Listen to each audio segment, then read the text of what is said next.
¿La luz check engine de tu vehículo está encendida? Podemos ayudarte con O'Reilly Veriscan. Es gratis y provee un informe con soluciones basadas en más de 650 millones de escaneos verificados por técnicos maestros certificados ASE. Y si necesitas ayuda, podemos recomendarte un taller. Pregunta por O'Reilly Veriscan. O'Reilly Auto Parts.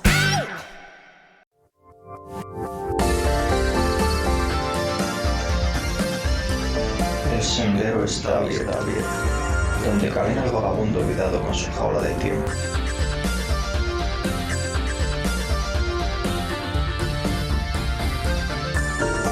Muy buenas noches, escuchantes, y bienvenidos al Pasadito. Un paseo poco transitado que pueda despertar en la mente una reflexión nueva, quizás una idea más, o puede que incluso un nuevo color. Un color que encienda una chispa que pueda brillar en la oscuridad.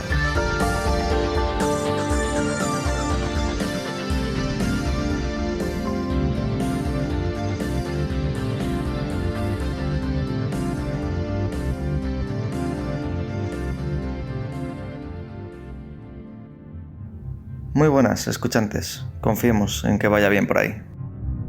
En esta ocasión vamos a hablar un poco sobre el deseo inalcanzable. Si bien este concepto filosófico no es novedoso, lleva arrastrando a la humanidad desde que es humanidad, cabe la posibilidad de que, es mi percepción, que en la sociedad actual nos veamos muy sumidos o enterrados, diría yo, por este deseo inalcanzable, como un impulso continuo. Pues bien, el concepto filosófico de este deseo inalcanzable ha sido explorado por varios pensadores a lo largo de la historia. Uno de los más influyentes en este tema fue el filósofo alemán Friedrich Nietzsche.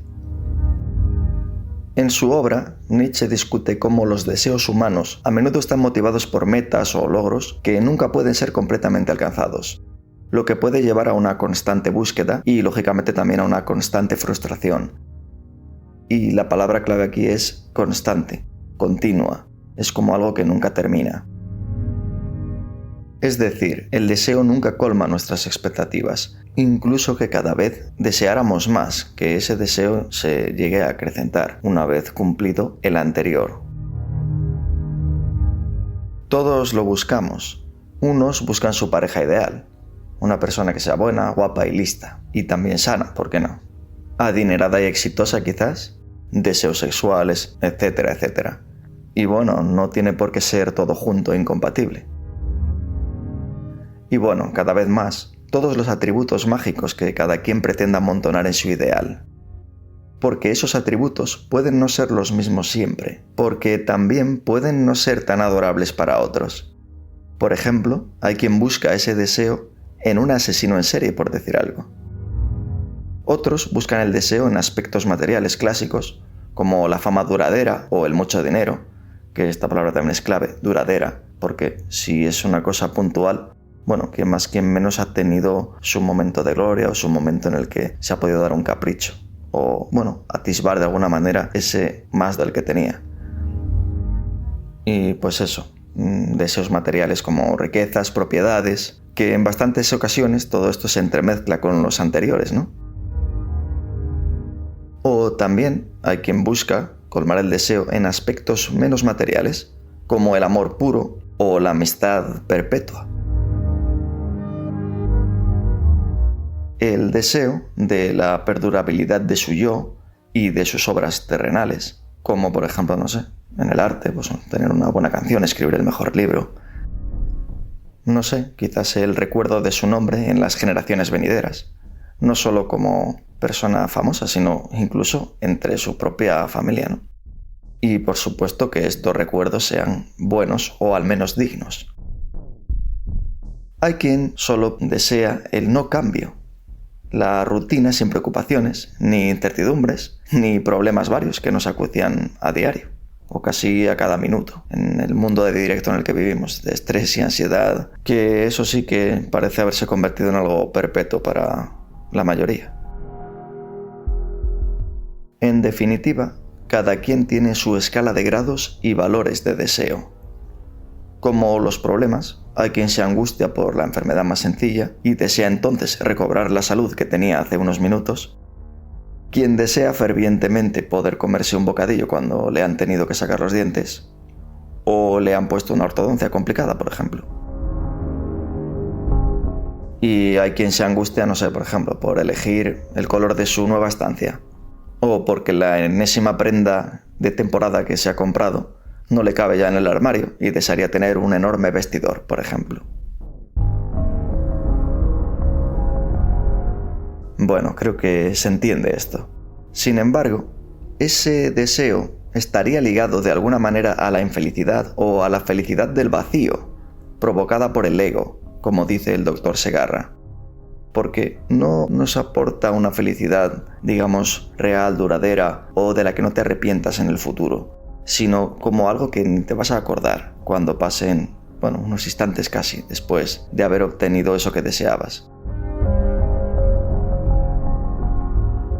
El psicoanalista francés Jacques Lacan fue quien desarrolló la idea del deseo del otro, o deseo inalcanzable, en su teoría psicoanalítica. Según Lacan, el deseo es siempre deseo del otro, lo que significa que nunca podemos satisfacer completamente nuestro deseo porque siempre falta algo. Nuestro ego ya es suficientemente bueno para tener lo que tiene y desea más, a menudo lo del otro. Y además, en un mundo de directo, donde la piel se marchita rápido, ese deseo tiene que cumplirse pronto, porque de otra forma no tendrá tiempo de cumplirse. Si lo del otro es mejor, y yo lo reconozca o no, está claro que lo deseo, ¿por qué yo no puedo tenerlo? Si soy más listo, o más trabajador, o más fuerte, o más guapo. Necesito un tractor, un coche, una casa de 100. Pero mi vecino lo tiene de 200. Eso no puede ser. El mío de 250. Y a veces ese deseo se torna en la estupidez. Eso que se dice de que esa ignorancia entre las ramas nos impide ver el bosque. Obviamente la realidad no nos permite tenerlo todo. Ni siquiera se puede ver o escuchar todo. Hay que elegir. Incluso, por ejemplo, cuando vas a ver una película. O sea, aunque tengas todo el catálogo completo de una de estas plataformas para ver películas, pues no vas a poder ver todo lo que te gusta. Y eso que hay es un deseo que puedes cumplir. Nadie te quita de elegir a la carta. Entonces, en mi opinión, de las pocas que daré aquí, porque, aunque no lo parezca, estamos hablando de publicaciones científicas, ¿quién es más astuto? ¿Quien acepta el deseo de comprar, tener, hallar, crear lo que sea más justo y necesario, objetivamente, sin este deseo limitándolo todo, y se gasta lo que le sobra en, por ejemplo, no sé, ahora que está más de moda, viajar a Japón, o no sé, dejarlo en el banco? Que bueno, esto puede generar también otro deseo, ¿no? El deseo de acumular más, aunque no lo vayas a utilizar, es decir, ese número cada vez crece un poco más. O el deseo de dejarlo en el banco para comprar la seguridad de dormir bien, por si vienen mal dadas en su economía doméstica o de la empresa o lo que sea. O no sé, donarlo a la beneficencia. O quizás, en el caso contrario, es más listo el que se lo gasta todo en unas llaves que enseñar a la puerta del bar, por ejemplo. O fuera de lo material. Una vez escuché a una persona sabia, más mayor que yo, diciendo, cuando yo era joven, hablaba del agua pura y decía, en estos términos, que el agua pura se escapa, más o menos. Es el recuerdo que tengo y probablemente tenga cierta verdad. Porque ese deseo es temporal. Es el tiempo quien manda. Y también quien lo cambia todo. Incluso nuestra opinión. Podemos cambiar radicalmente lo que pensábamos hace 10 años y una vez completado aparece un deseo nuevo. Y a la vez, en esa escala de valores del deseo, si uno sobrevive, cuando se baja un escalón, uno desea recuperar el que ya tenía, pero que ni lo observaba al subir las escaleras. Algunas de las frases más célebres que se le atribuyen a Lacan son: solo los idiotas creen en la realidad del mundo. Lo real es inmundo y hay que soportarlo. Otra frase célebre de Lacan sería: amar es dar lo que no se tiene a alguien que no lo es. Esta afirmación encapsula una de sus ideas centrales sobre el deseo y la relación humana, Parece una simple frase que no tiene sentido, pero lo que Lacan sugiere con esta frase es que el amor implica ofrecer algo que en realidad no poseemos completamente, ya que el deseo humano está siempre orientado hacia una falta o una carencia. Al mismo tiempo, el objeto de nuestro amor, que sería la otra persona, y me atrevería a decir que pudiera ser una mascota o, por qué no, una cosa, también es una construcción de nuestro deseo, no una entidad completamente definida o alcanzable.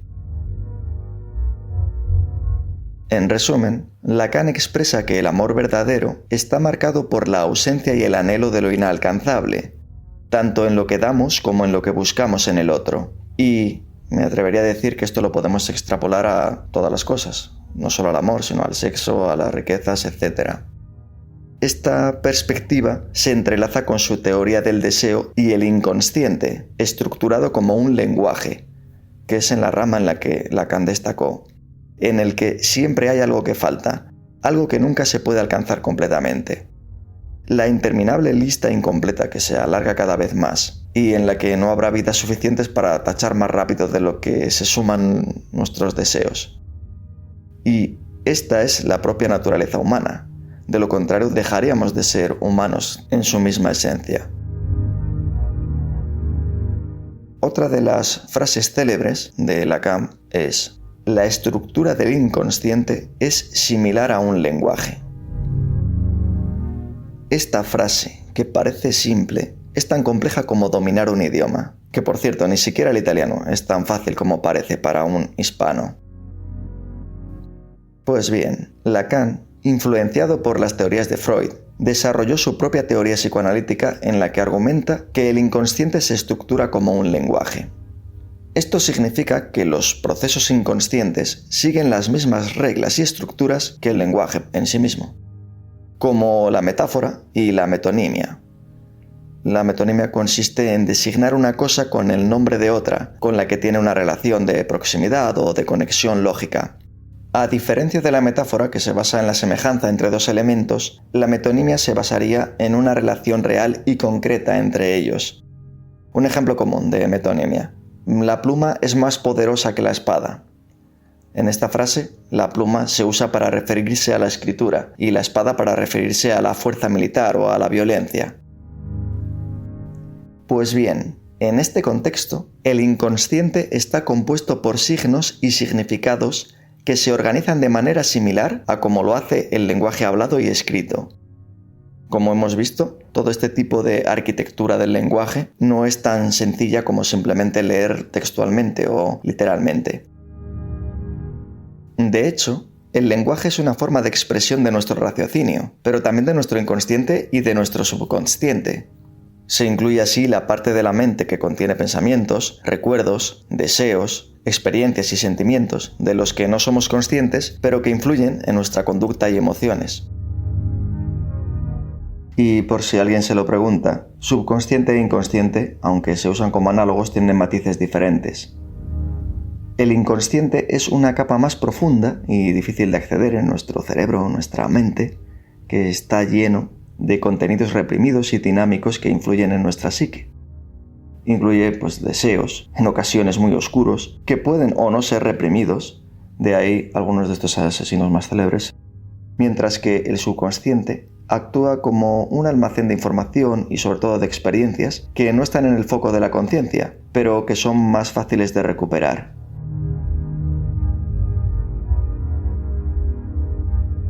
Lo curioso, y para algunos aterrador, es que el conocimiento de esto permite, a los psicólogos sobre todo, interpretar los síntomas y comportamientos de una persona, como los deseos, a través de un análisis de sus expresiones lingüísticas y simbólicas. Por eso es tan importante que el psiquiatra o el psicólogo especialmente observe al paciente en su momento. Y aquí lo de paciente es para todas las enfermedades, pero en este caso porque este deseo incontrolable puede a veces desencadenar en patologías psiquiátricas o psicológicas.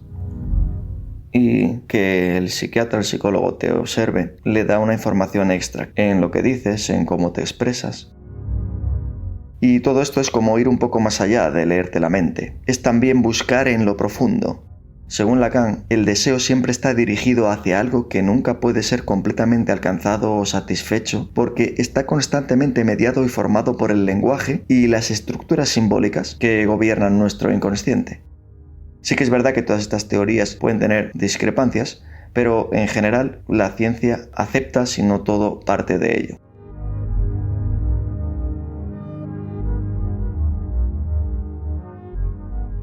Pues bien, el deseo en la teoría lacaniana surge de la falta o carencia inherente en el ser humano, que nunca puede ser completamente colmada y que convierta el deseo en inalcanzable por naturaleza. El término otro del que hablábamos antes, del deseo del otro, representaría ese orden simbólico o las estructuras lingüísticas y sociales que nos rodean. Y aquí está lo importante, en la palabra sociales, o digamos entorno que tenemos, rodeándonos y bombardeándonos, con lo que la sociedad nos va moldeando a todos los niveles. Y en este sentido también viene al caso una última cita de Lacan. Usted podrá saber lo que dijo, pero nunca lo que el otro escuchó. Y bueno, podríamos debatir, discutir, quizás algunos escuchantes se hayan ido ya, o lleven un rato torciendo la cabeza, y lo cierto es que no hay nada cierto. El argumento de todo esto es que no hay una verdad. Quizás para el que desea que gane su equipo favorito mientras come algo barato para llegar a fin de mes, cumplir ese deseo, el de que gane su equipo, es el que le llena de la felicidad justa para vivir otro día más. Hace unos días comentábamos en un pasadizo de qué color pintar. Pues gris claro. Pero todo es igual, todas las paredes. Vaya básico. Vaya, pues esas rayas que pintaste tú, no te arrepientes luego. Y todo esto sin entrar a hablar de colores. Obvio, no se puede adoctrinar sobre los gustos de los colores, ¿no? Cuando yo estudiaba, te vendían que si no querías ser un mileurista había que estudiar más y más y más. ¿Y quién es el más listo? El que ya curraba y se compró una vivienda y tiene un trabajo similar al tuyo, de estudiado, pero con menos responsabilidad, y aquí está la clave, que le gustaba. ¿En qué nivel está ese deseo de éxito? ¿Quién tiene el poder de desearlo todo con expectativas de que se vayan a cumplir en algún momento si no muere antes de completar el intento? Y ahora cojan esto no como una afirmación, tal como lo he enunciado yo, sino como una pregunta. O, habiéndolo cumplido, se arrepiente en su lecho de muerte de deseos que acaban de aparecer, porque ya no puede completarlos de su lista. Arrepentirse de haberse dedicado a cumplir uno de esos deseos que estaban en la cúspide de su pirámide de valores deseados de entonces, que ahora se ha invertido esta pirámide, con deseos de los que ya ni se acuerda, y ahora no recuerda si fueron siquiera tan importantes. Y por si esto pudiera parecer frívolo y repetitivo, no lo es tanto. Y, como ya dije antes, no es una opinión. Se trata de razonamientos filosóficos y de hechos reales, declarados en publicaciones científicas con cierto rango, digamos, de credibilidad. Bueno, algunos otros simplemente son consejos que he oído a personas mayores, o recuerdos que tengo que alguien dijo tal cosa en su momento y se te quedan ahí grabados, ¿no? Porque son como claves, son como consejos que te pueden servir en algún momento, como cuando eres joven y me decían, aprovecha que la vida pasa muy rápido. Pues ese carpe diem que es tan clásico, si ya lo aprovechas realmente desde el principio. Recuerdo un profesor que nos tuvo un día en toda la clase en silencio durante 1 minuto, y creo que lo he contado alguna vez, pero me perduró esa enseñanza. Dijo, os parece una barbaridad ahora que hayamos perdido 1 minuto así, sin más, pero perderéis muchos más minutos en el futuro. Con lo cual, cuando estés en una cola, en un atasco, todo ese tipo de estructuras de la sociedad actual te servirá pensar que debes aprovechar mejor el tiempo. Y bueno, si nos ponemos ya cascarrabias o no sé cómo decirlo, catastrofistas, pues tampoco sabes cuándo se va a acabar el tuyo. Y a mí me gusta decir que el tiempo se gasta, en realidad no se malgasta, o al menos no se malgasta del todo. Quiero decir, no se trata de perder el tiempo como no haciendo nada, sino con el deseo con el que has gastado ese tiempo. La ciencia actualmente incluso afirma que el no hacer nada puede ser bueno para nuestro cerebro o nuestro estado emocional, anímico, mental, etc. Lo importante es cuando estás gastando ese tiempo sin un deseo específico. Vamos, que no quieres estar ahí. Hay ocasiones en las que ese no estarás no haciendo nada puede ser bueno y necesario incluso. Se trataría más bien de desear estar ahí en ese momento y guardarse lo importante de ese instante, que para unos puede ser dar la vida y todo su tiempo por los demás, aún no queriendo estar ahí. Es tan complejo como comparar el deseo de cada una de las personas que habitan este mundo purgatorio. Todos son escalas de valores de ese deseo, por ello no hay verdad más allá de juzgar entre prejuicios. Y aquí quería llegar, a que en muchos casos todo ese deseo no es más que algo cultural, que cambia con el tiempo, como casarse en la iglesia de blanco, como ponerse dilataciones extremas entre bailes polvorientos, como comer carne de perro. Todo eso existe y lo común de una cultura no es un deseo, sino más bien lo contrario en otro lugar del mundo, con una cultura diferente. Y luego está el valor de ese deseo en sí mismo. Por ejemplo, ¿cuánto deseas una botella de agua de un grifo de esos que saben a cosas? Pues no mucho, pero si estás en medio del océano o del desierto, el deseo es relativo, efímero y cambia con el tiempo. A veces tan rápido como los propios acontecimientos que nos suceden. Puedes desear irte a casa después del trabajo, pero si el coche se avería en pleno atasco, quizás el deseo que avance hacia las primeras partes de tu escala de deseo temporal es que la asistencia llegue cuanto antes, ¿no? Y si encima eres pesimista, desearás que no se complique más, que la situación se agrave, no sé, con un accidente, por ejemplo. Pero no hace falta tanto, simplemente que la asistencia tarde un poco más en llegar. Te dijeron 45 minutos y resulta que son 2 horas, pues la frustración va aumentando. Y así es como la vida se llena de frustración continua, comiéndonos pequeñas perlas mierdosas que muchas veces creamos con nuestro propio deseo.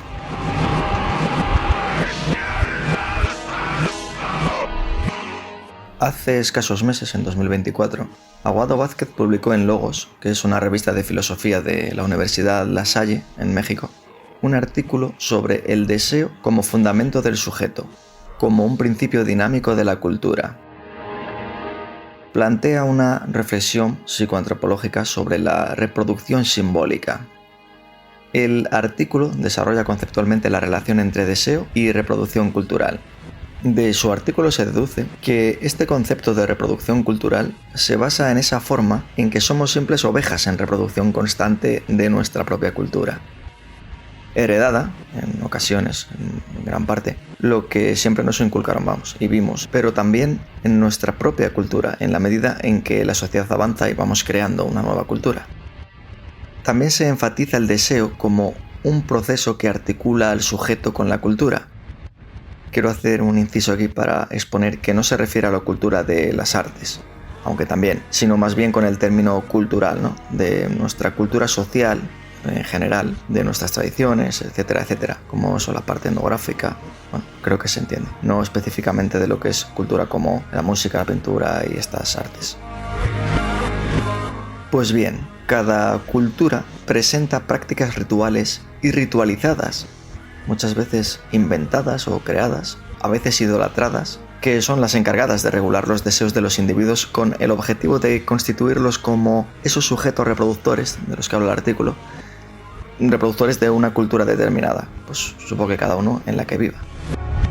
Por ejemplo, ahora se ve mucho la cultura asiática y esa, digamos, diferencia, ¿no?, con la cultura denominada occidental. Y de alguna manera, si nos vamos más allá, pues no tendrá mucho que ver la cultura de alguien en Laponia que en el desierto del Sáhara, ¿no? Por hacer dos contrastes. Y el planteamiento de este metodológico se enfoca en que la antropología como ciencia, no como filosofía, requiere observar los fenómenos sociales a partir de un marco teórico, que incluya este deseo del que estamos hablando como una categoría social más, o como una categoría etnográfica. y lo engloba en el poder de la masa comunitaria. Y este aspecto es muy importante, la masa comunitaria. Se deduce también de sus artículos que si aplicáramos nuestra concepción de ser humano como individuo aislado, no sé, independiente, separado de influencias externas, pues nuestros deseos no serían los mismos que los que tenemos influenciados por la masa, o por la sociedad o la cultura en la que vivimos. Pero claro, eso no sería un ser humano, ¿no? Queramos o no, pues somos seres sociables. Y entonces, pues la pregunta que nos podemos hacer es pues, cómo y con quién nos relacionamos, más allá de si está bien o no el hecho de que la cultura nos afecte, sino cómo nos dejamos que nos afecte y en qué medida cada vez la sociedad en la que estamos pues está más dirigida, o vamos hacia una sociedad más dirigida, más preprogramada, diría yo, para desear lo indeseable incluso, mientras hacemos automatizaciones sencillas todo el día igual, sin preguntarnos siquiera mucho de nada, ni siquiera de nosotros mismos. Casi nadie se para a reflexionar. Nos dan el pan y comemos el pan solo, sin preguntarnos mucho más. Total, sabe bien. El problema es que en los últimos años ya no sabe tan bien. Cada vez sabe peor y es más difícil de conseguir ante nuestra imperturbabilidad. En este sentido se me ocurre que podríamos hacer un capítulo sobre la meditación trascendental, que es un tema del que oigo últimamente bastante. Pues eso, que en ocasiones da la impresión de que nos hemos convertido en una de esas calculadoras que se alimentan de la luz del sol, estas que tienen como un recuadro ahí que si da la luz funcionan y si no, no, que solo sirven para sumar, restar y poco más. Y que por otra parte si no hay luz no funcionan, pero a nadie le importa, o por lo menos no le importa mucho que se estropee. Y nadie desea mucho una de esas calculadoras, a no ser que tengamos que hacer sumas muy largas y que esta sea la única calculadora que tenemos, pues porque tengamos el móvil sin batería. En Esquela de Tinieblas escribí acerca de este deseo. Por simplificar, trataría sobre qué ocurriría si todos fuéramos hermosos en todos los sentidos, guapos, ricos, famosos, de todo lo máximo, y exponencial. ¿Dónde quedaría el deseo, entonces? ¿Perdería valor? Pues, en mi humilde opinión, igual no. Puede que quizás, y solo quizás, desearíamos lo que, por accidente, se volviera horrendo y feo. Hacemos aquí una pausa. Buena semana, y si lo deseáis, continuamos en el siguiente.